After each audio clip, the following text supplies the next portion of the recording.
السلام علیکم ورحمۃ اللہ وبرکاتہ۔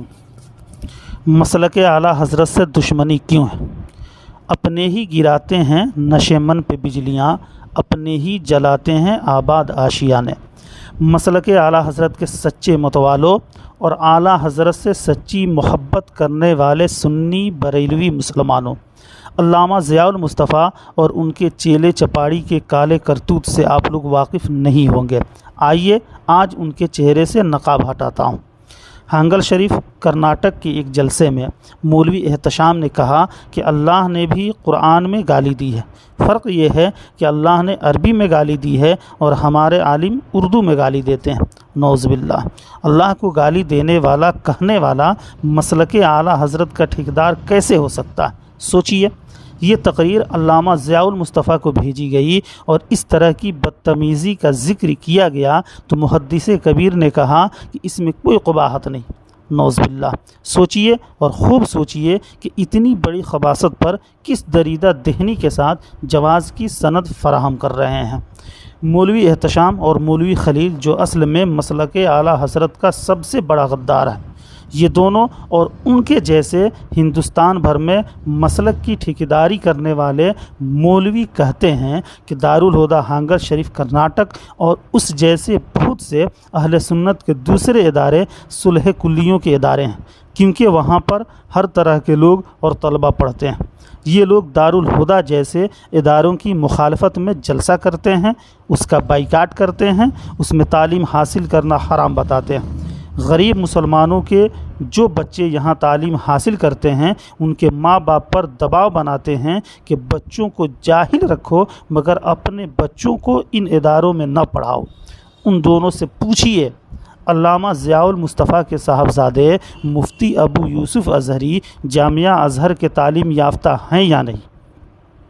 دنیا جانتی ہے کہ جامعہ ازہر میں ہر مسلک کے علماء پڑھاتے ہیں اور پوری دنیا کے ہر مسلک کے طلبہ پڑھتے ہیں۔ جامعہ ازہر کا مسلک صلح کلی ہے یا نہیں؟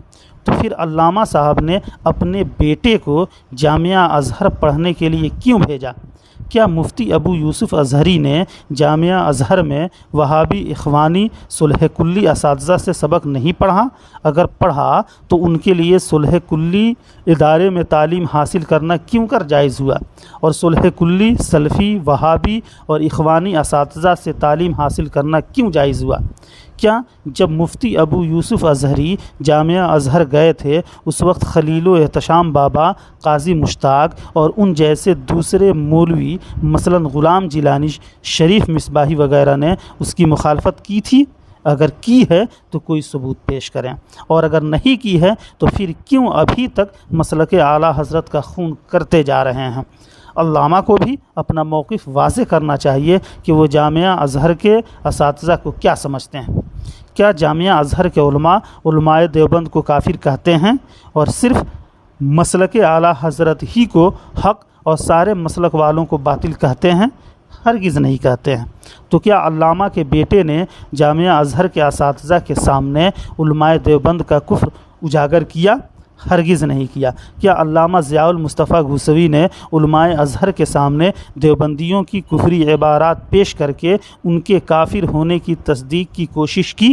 کبھی نہیں کی۔ تو پھر حسام الحرمین کی تصدیق کے بغیر صلح کلی ادارے میں اپنے بیٹے کو کیوں بھیجا؟ کیا بڑے خاندانوں کے بچوں کو ہی مفتی، ازہری اور پیر بننے کا حق ہے؟ خود سوچئے اور غور کیجئے۔ کیا شریعت کا قانون امیروں کے لیے الگ اور غریبوں کے لیے الگ ہے؟ کیا شریعت کا حکم محدث کبیر اور ان کے بیٹے کے لیے الگ اور عام مسلمانوں کے لیے الگ ہے؟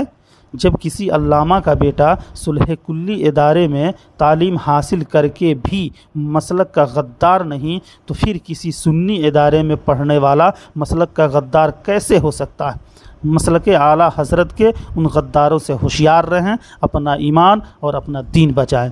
یہ شیخ کا فلسفہ بھی عجب زمانے میں ہے، جو وہاں پیو تو حلال ہے اور جو یہاں پیو تو حرام ہے۔ محمد اکرم رضا صدیقی، لیکچرر، عثمانیہ یونیورسٹی، حیدرآباد۔